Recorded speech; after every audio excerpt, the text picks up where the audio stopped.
And now the commentary returns, to show you just how truly weird Zone 5 really is. It looks like a demented child's playhouse. It's a pretty apt description of the whole area. It's a train station. So the main game was Zone 1 through 4. I kind of had to disappear in the last few minutes of the first video. Pretty much. Like we said before, Zone 1 through 4 is just a repeat of areas from Super Bomberman 1 through 4. With 5, things get more creative, even though a lot of them are just enemy spawners. But visually they look very weird, and what they do is kind of strange. Because this one, the enemy spawner is a clock tower, or maybe a radio tower, which periodically will scream at you. It'll shoot out lightning bolts, and if that lightning bolt hits you, it'll stun you briefly for a second, so an enemy can walk up and hit you, or you can get caught in a blast. What you need to do is either drop a bomb around the legs of the tower, or in between the legs, to blow them up and eventually knock it down. Ah, I see. I was about to make a Doctor Who joke, but then I decided not to. I think it's a mix of both radio and clock tower, because it looks like the radio tower design from Japan's famous radio tower that I can never remember the name of, but it also has a clock just tacked on there for some reason. Could be.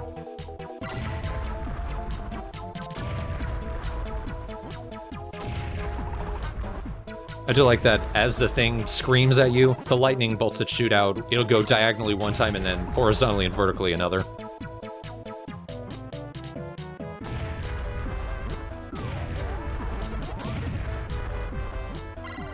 See, that's what it does. Oh, hey, you got hit. That doesn't look like too bad a stun, though. Not too bad, but it's enough time for an enemy, if it's right next to you, to just walk up to you. Like that. If I had pressed the button, that would have gotten me.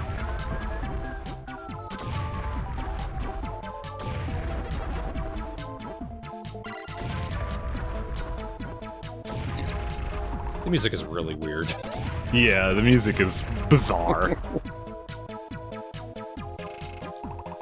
The music makes me think of like old 1930s cartoons.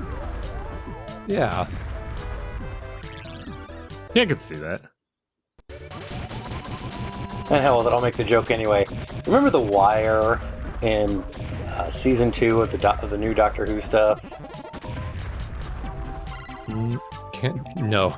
No. They were in 1950s Britain for the coronation. Oh, and it liked to feed on people's faces, yes. And then at the end, you have him climbing a big radio tower. Well, that, with that combined with the lightning, that's what I couldn't help but think of. Doesn't look like these are too hard, though. It's just a matter of getting to the clock tower. It's also because the enemies... The little path they spawn out of is sometimes, like, right there. It's right underneath the clock tower. Ah. Or above.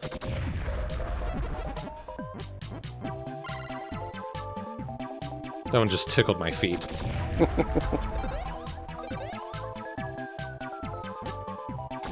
So I don't know if you addressed it in video 1, but what determines the good path? Wait, we already discussed this. It's just to choose the right teleporters, isn't it? Yep, pretty much. I can't believe I already forgot. But what we did discuss in video 1 that you didn't see is they do actually give you some help with figuring out the right teleporting path. And that is? I forget exactly what. What was it again, Thorn? I don't remember, because this game just to me is just random chance. And also, I think that was the only teleporter you can choose. So some levels will just be, you ended up in an area, and now you have to go back to the previous area to go to somewhere else. Oh. Crazy. So now we gotta do this shtick again. It's faster than the clock tower, at least. Now the question is, how do you know you're on the right path at this point? Oh, that's a dick move. All three of them were backwards. Yep. Probably because we were continuing off from the first bad end, so the game assumes that we've already done this. That is true. The game does keep track of levels you've been to on previous playthroughs. It may be purple, but that doesn't necessarily mean it's a level you've been to in this current run. It's just one you've been to before in a previous one. Wait, haven't we already been to Zone 5-6? Yep. I mean, in this video, wasn't the last zone Zone 5-6? I don't know. I do know in some of these, I accidentally put them out of order because you access them out of order. Ah. Like, I think 5-22 through 24, you access from 24, then 23, then 22. That's the layout of this game. It's nonsense. Much like Bomberman as a whole.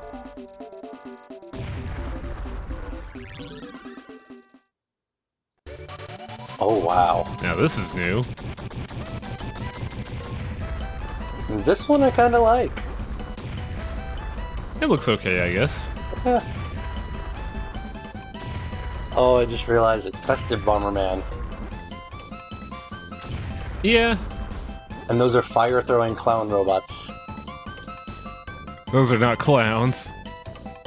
Okay, they're demons. I'm trying to remember the robot that has the giant V on its chest, but it eludes me right now. Gigantor, I think?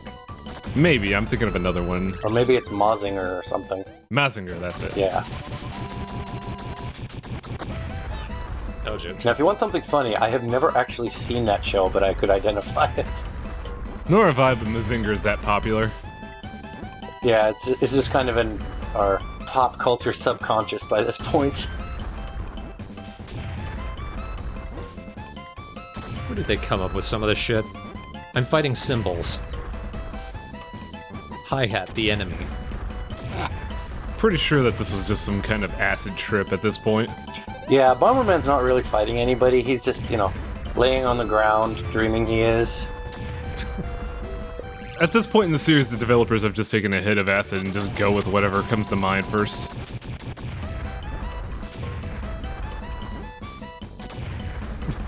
The robot's angry at the remote control bomb.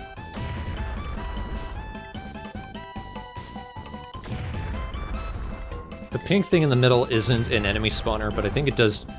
It spawns those things, which I think are projectiles that hurt you, but I don't think they count as enemies. Oh my god, they're cotton candy. What a weird obstacle. We have truly passed the point where they're just like, okay, so what should we have this thing do? I don't know, deadly cotton candy? I think I would argue that at some point, there's just been no sense in Bomberman since, I would hazard to say, since 3. I'd say day one. Yeah. It's like it had a sort of logical story. You're a robot who wants to escape to the surface of the world so you can become human. You know, like you do. Right. In order to do that, you need to blow up balloons. And coins with faces on them. And ghosts. So yeah, perfectly sane. Okay, so they do count as enemies. So yeah, World 5 is just a lot of enemy spawners. Huh. The last Bomberman, eh, Thorn? Yeah. Well, I haven't mentioned it yet, but after Super Bomberman 5, there is one more video. It's just of Bomberman 2. Just sort of like to bookend the mega thread. We started with the original NES Bomberman, and then we closed it with Bomberman 2, which is sort of like where Bomberman as we know him really started happening. Yeah, because the first one, it's only really tangentially connected to the entire series. I mean, Bomberman doesn't even look the same. He looks like, oh my god. He looks like a fat child in some sort of weird helmet. I was gonna say, I thought your secret announcement was, I haven't announced this yet, but I'm gonna do Bomberman 0. And I would have been laughing so hard if that was the case.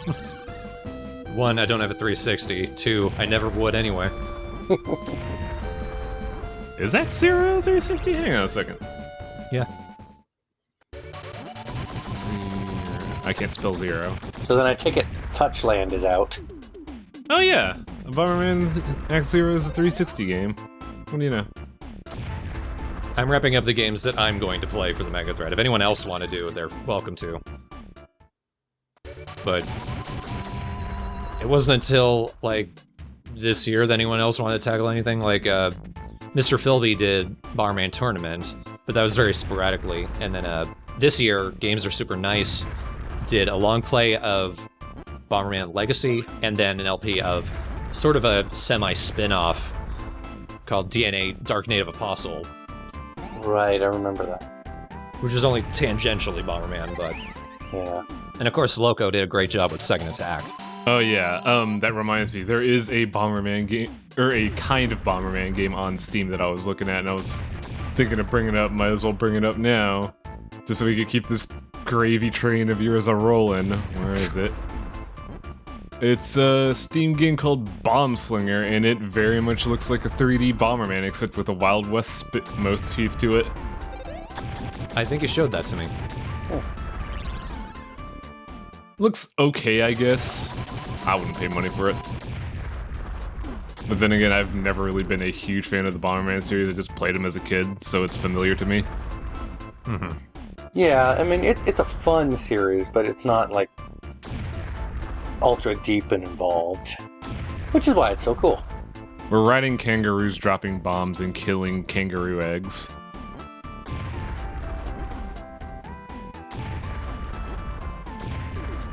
I'm pretty much ready to put Bomberman to rest.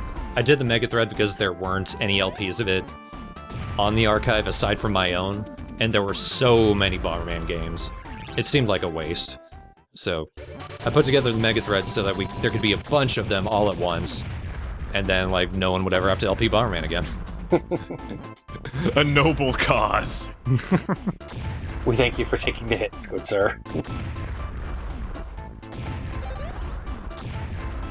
Because I can actually see, you know, it's like, you know, it's fun as hell to play, but actually sitting down and recording it... Yeah, there's a reason I know why you didn't do the N64 ones on your own. Yeah, I had fond memories of the Nintendo 64 ones until I actually sat in on an LP and I was just like, huh. Oh, okay. Yeah, they have not aged well. Well, Pommy didn't help. No.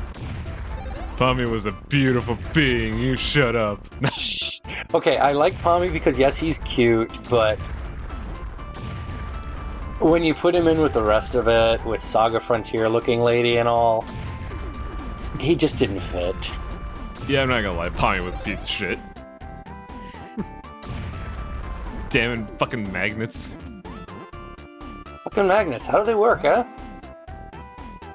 Oh, Jesus. I want to say I'm sorry, but the joke was right there. How could I not make it? Oh, I don't know, just by, not opening your mouth. I spend all day at a call center for healthcare. There are several moments when I have to not open my mouth. Ugh, man, this level is the worst just because of those fucking magnets, honestly. Yes. Yeah. I'm just sitting there like, Jesus Christ, stop modifying the magnet placement. I just want this to be done. Yeah, just please stop the north-south shit. It's getting really annoying, Stage. This is probably the most challenging part of the whole game. Just these magnets. This does help, it's just dropping a bomb in between two pylons. Yeah. And they can't go anywhere. I mean, this would make a fun multiplayer map because it would provide an interesting challenge and map awareness, but Yeah. as a single-player stage, it's like, please be done. Like, right here. That's a moment of, Actually, speaking of multiplayer, there's a reason that really you should never, ever do multiplayer against the computer with one human player. Yeah, because the AI reads your inputs. Well, reads... Besides that, the AI is like From what I remember from the first game, it was horribly stupid. Wait, are there seriously 24 fucking levels? Have we gone that far? Yes. Yeah. I didn't even notice. Those are the spinning gears I was talking about earlier. Which, for whatever reason, we didn't see in the earlier part. Oh, the hazards? Yeah. They will hit the other enemies, though. They will do the level for you. It's the hazards that are the worst part of this level, not the enemies. I mean, if you're just aware of where the shooters are, then it's not that hard to level. No? Though it looks like the things that are shooting are somewhat random. A little bit. Yes, they are. Oh god, is the gimmick of this level we gotta wait on the slow-ass platform for it to go across? Yes, it is. You win the prize, Wang. Oh boy. What's the prize? A ride off this shitty level? More Super Bomberman 5. No! Kill the thing for me, thank you.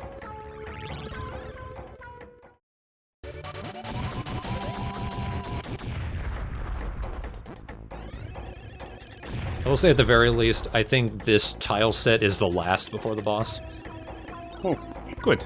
And it's actually kind of a useful stage when you watch it. I just realized those enemies are taking damage from the saws being thrown out too. Yeah. Don't mention that. So yeah, so they're doing half the work for you.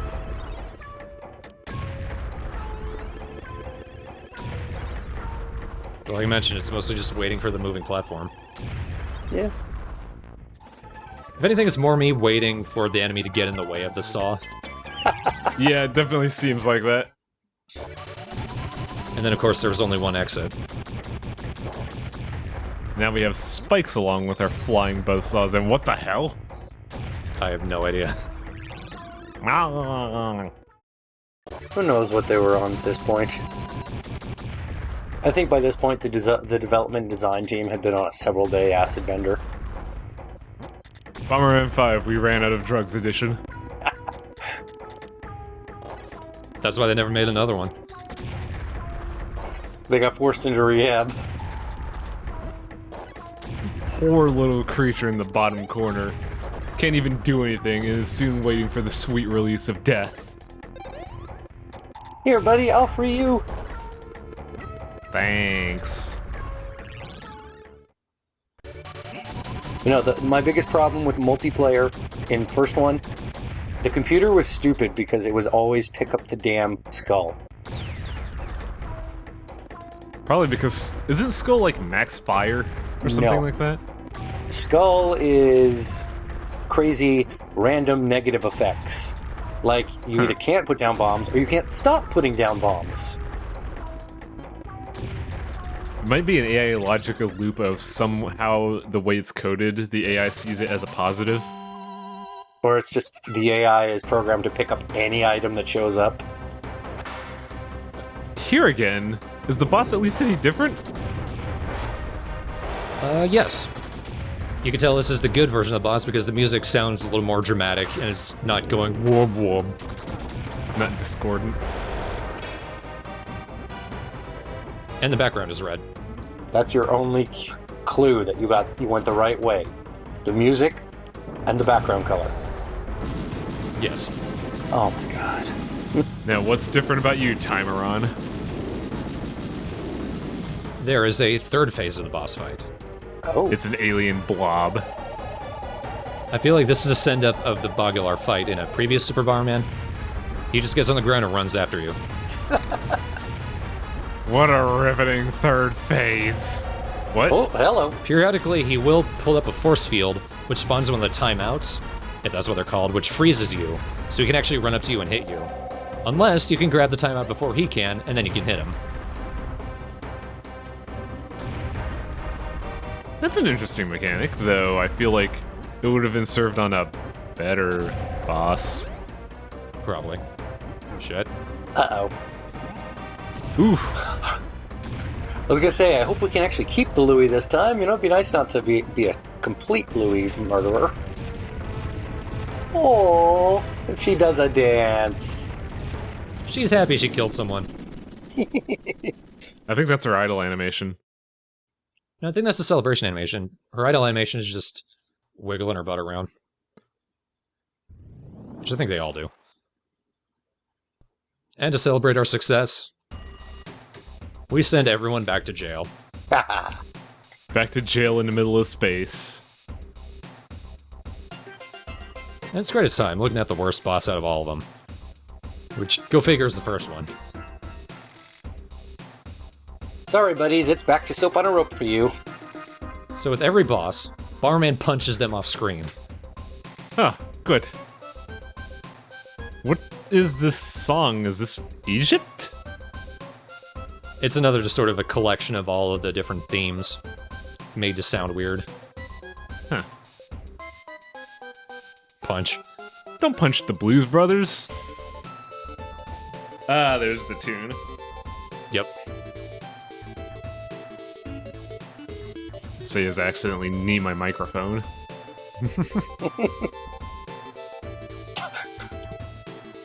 And he gets smart and he tries to run away. I don't recognize this boss. I don't think we fought him. No, it was in one of the levels we skipped.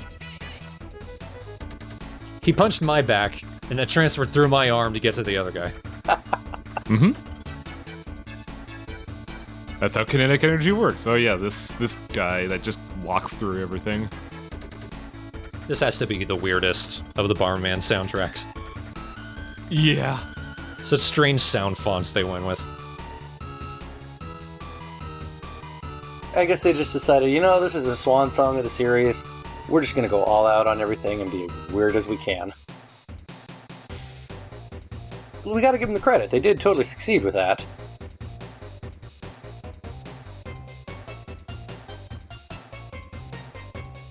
I was expecting Black to punch him in the back of the head, but okay. And then this room again with a different Bomberman.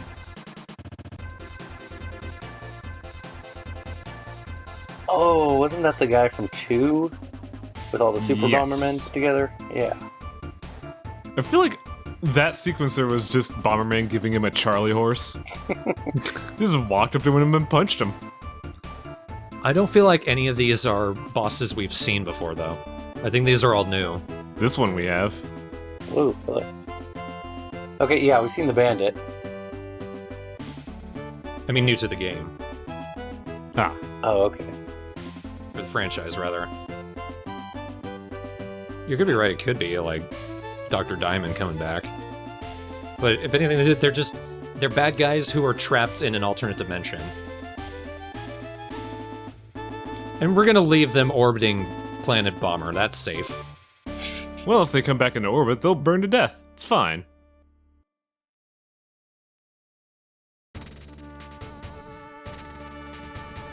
That's Super Bomberman 5 100%ed. I have no idea what that says, aside from 100%. Yeah. Good game, congratulations. I think 0926 is a password to just immediately get 100%. Ah. That's how you should LP this thing initially. Just fucking make the first update, putting in that password and getting this. That'd be great. Oh, and actually, Highwang, you missed it. Those two that were next to him, in the other run, you fight them as bosses. Ah, I see. Which, you know, that totally threw me. I didn't expect that. Here you go. Here's a chance to kill our mascots. Yeah, the cowboy girl shoots you, and the samurai guy stabs you. Mm-hmm. Which is strange, because it makes sense for, like, the bullet will kill you, yeah, but the samurai guy, he just walks up to you and pokes you. It's so anticlimactic. Can't believe the Bomberman LP is finally over. Until Bomberman 2. But that's only one video. Oh, damn it. If anything, Super Bomberman, the mini-series, is finally finished. Don't really know what to say. I mean, like, as a nostalgia trip through the Super Bombermans, it's kind of interesting. You are right in pointing out how the fidelity of all the sprites changes over time. Yeah. Like, it starts out really detailed, gets really flat and cartoony, and then right at the end, they brought detail back. Yeah, asset reuse was kind of jarring in a way, not gonna lie. Yeah, they didn't even bother to really update them for the game. I mean, that would cost money. And it is funny that it's almost a celebration of the Super Bomberman games, but they only released it in Japan. Probably good reason, because didn't seem like there was much of a plot to begin with, and it looked a lot like Super Bomberman 2's plot, which is why I was confused in the first video, even though I didn't vocalize it, because it looked almost one-to-one like the opening to 2. A little bit. And kind of 4, thinking about it. Yeah. Especially since 4 had that whole big, hey, all this stuff is happening in space. That might have been the one I was thinking of. So yeah, maybe not the most creative of them, but conceptually at least. And it's a little difficult to try to 100% it. You basically need a guide to figure it out. But it is fun to play, like all of them. I still think 3 is the best of the Super Bombermans, and Saturn is still the best of all the Bombermans.